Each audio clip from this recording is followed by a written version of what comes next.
Last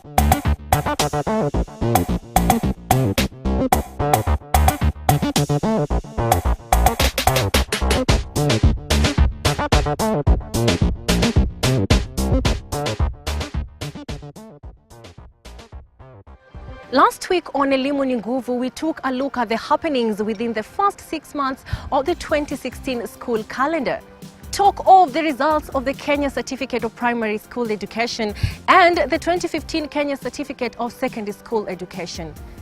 In the year 2015, we had a total of 927,789 candidates who sat for the KCPE examinations. That is the highest number of candidates who have ever sat for an end of primary school examination in the last 25 years. And even then, there was a very significant increase in the enrollment when the figures of 2015 are compared to the year figures of 2014. Because in 2014, we had 880,486 candidates who sat for KCPE.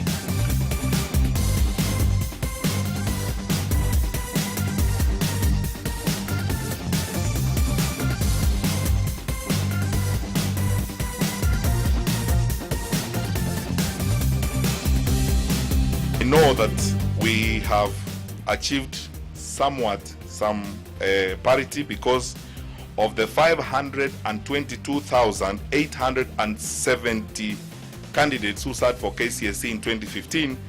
53% were male and 46.59% were female. This is fine, but we could do better and enhance this. I know that about 8 counties in the country had more female students than male candidates, and these include Taita Taveta, Nyandarua, Nyeri, Kirinyaga, Murang'a, Kiambu, Meru, and Tharaka Nithi. But there are also other counties where we have registered, of course, fewer girls than boys, and this is something that we need to work on.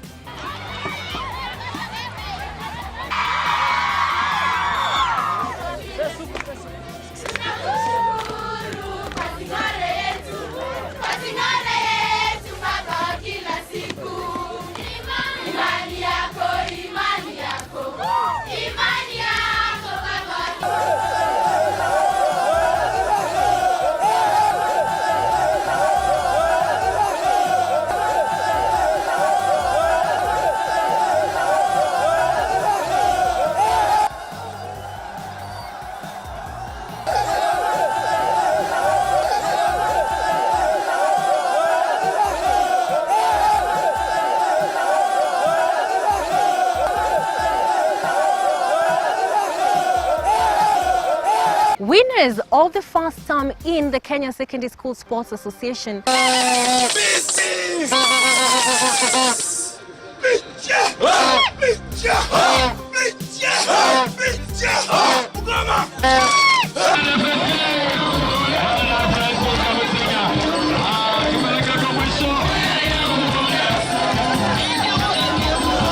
And the arsonist attacks that took place within the schools, where President Uhuru Kenyatta blamed it on the parents for putting too much pressure on the children in terms of performance. At the end of the day, the Matiang'i's stringent rules were all blamed for that pressure. No head teacher should admit a transferring student without the clearance of the sub-county director of education. If you are transferring your child from school A to school B, in addition to the leaving certificate, you must have a letter from the sub-county director of education to confirm that your child has not been banned in schools and you are moving him around to ban more schools. So that people take responsibility. And I want us, my colleagues from the Ministry of Education, I want us to empower the sub-county directors of education to ensure that you check this misbehavior around. The head teachers, the CEO of TSC has spoken. We have a responsibility and we should do it as we go along. But we will outline a number of other measures as we go along. But it's clear that we do this. I do not think, frankly, in my honest view, I stand to be advised by my colleagues, PS and the others from the ministry, but I don't think I would be inclined to spend the Ministry of Education resources to repair schools that have been banned by students. Because that way, we are irresponsible. And that's why I want us to adopt a very strict policy on the transferring students.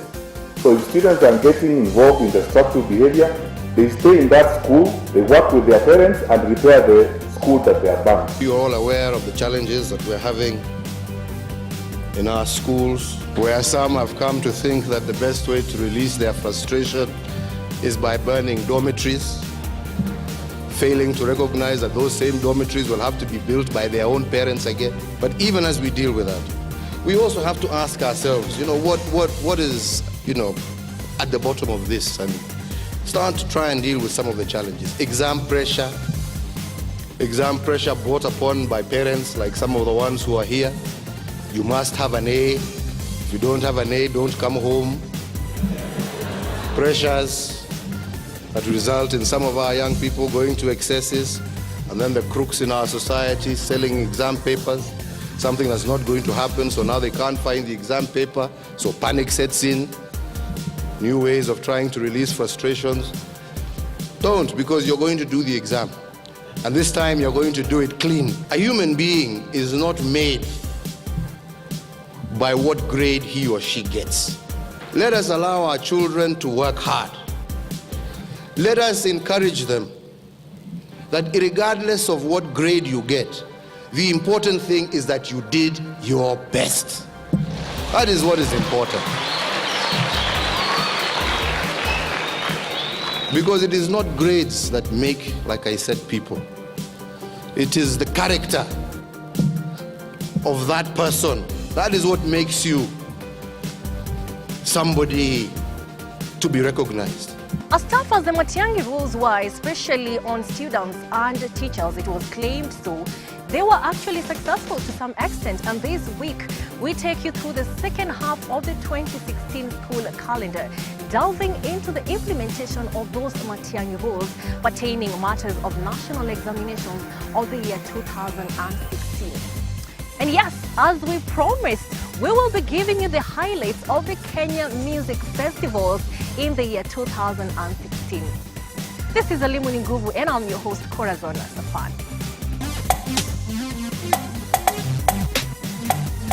The theme song Solidarity Forever is common, especially with the Kenyan teachers. But did you know that this thorny issue of pay rise is not just with the Kenyan teachers, it is also with other teachers in other countries, and they also experienced it in the year 2016.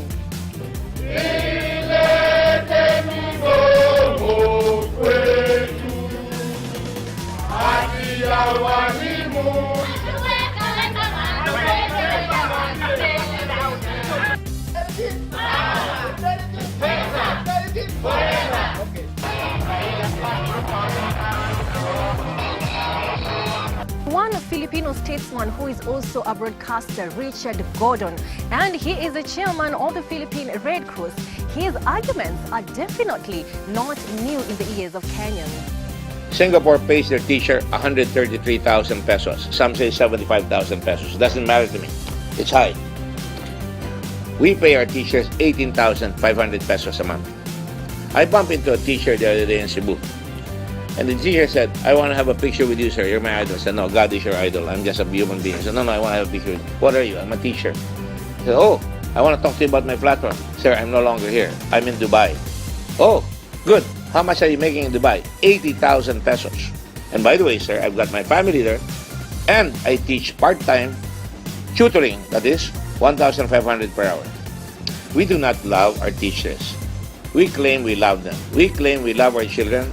But I do know a lot of people will kill to get their children to get into a school like UP, Ateneo, LaSalle, PUP. They want the best of education for their children.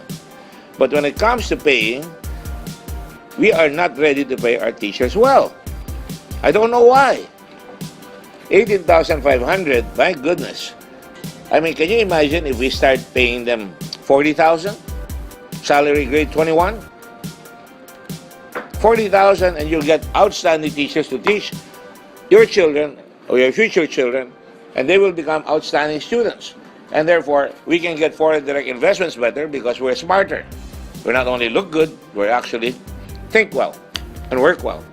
Having said that, therefore, one of my platforms, and I'll be the first to bat, will be to really filibuster in the budget to move the teacher salaries right away to at least 24,000, or I aim high, go for salary standard 21. The teachers with Dick Gordon will be a preferred, like during the time of, I suppose, Confucius, where the teachers had the highest grade of respect by the community. Why? The teachers mold our people. 8 hours a day. People work 8 hours a day. The kids are with the teachers. They form the values, or if you will, the visionaries of the future. They form the citizens of the future. You can't have them selling tocino. That aside, the Kenya teachers led by their representatives came to an agreement this year over their pay rise. In the new plan, over 100,000 teachers were promoted, with the beneficiaries getting a salary rise. NAT Secretary General Wilson Sosion said they would support the collective bargaining agreement, and representing all the other teacher unions' representatives, he added that henceforth they would be using similar sittings as it seemed fruitful.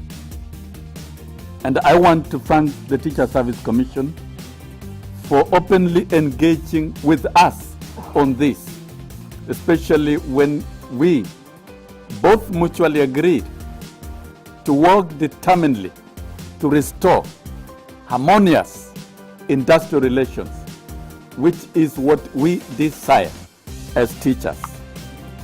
We have been engaging in meetings since 25th of May, very detailed negotiations, and the document that is before us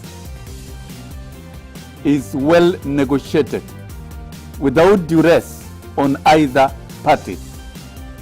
And we are satisfied that it is a document that will protect the gains that teachers have made, and that will protect the benefits of teachers between the CBA cycle of 2013 July 1st to 30th June 2017. As has been said, it's historic.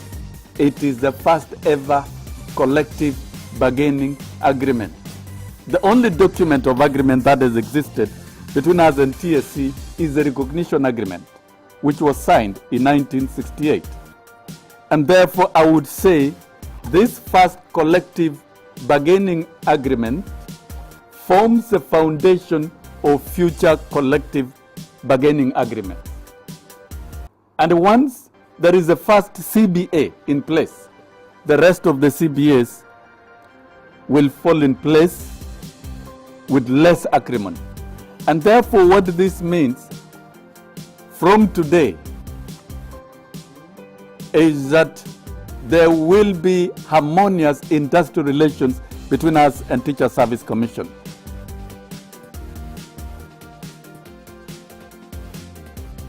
Both KNUT and the Teacher Service Commission, we have the interest of the teacher at heart. As I mentioned earlier, the interest of the Commission is the Kenyan learner. But we also know that the learner can only be protected by the teacher. So, us as a Commission, we serve the teachers. That's why we are called Teacher Service Commission. KNUT also champions the rights of the teacher. So indeed, we have a common interest, who is the teacher, and for the Commission, also the teacher who protects the child. The signing of the collective bargaining agreement came after the agreement to promote over 10,000 teachers who undertook their proficiency courses in April 2016. The promotion costed the Teachers Service Union 2.2 billion, an amount that was allocated to them during the 2016 financial year. The promotions were for teachers in the Job Group M and Job Group N. We have now finalized the logistics for the promotion of 5,500 teachers who took the teacher proficiency course, which you popularly refer to as EPC, which we did in April this year.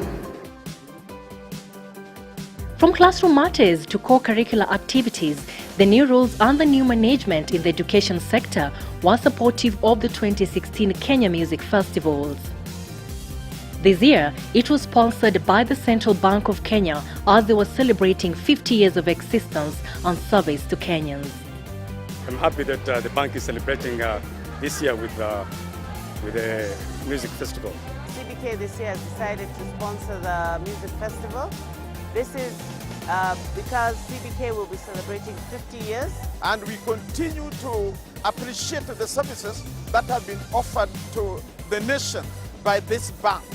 It is a prominent bank, and we wish that it continues, because everywhere and in every place it serves wananchi. Central Bank, continue doing this and even increase your funding. The registration and the amount of schools that have entered into this festival is quite enormous, and I want to attribute this to the title sponsor, Central Bank. And after the rolling of the Kenya Music Festival's 2016, Central Bank of Kenya was on the move, ensuring that every region from the country was represented in the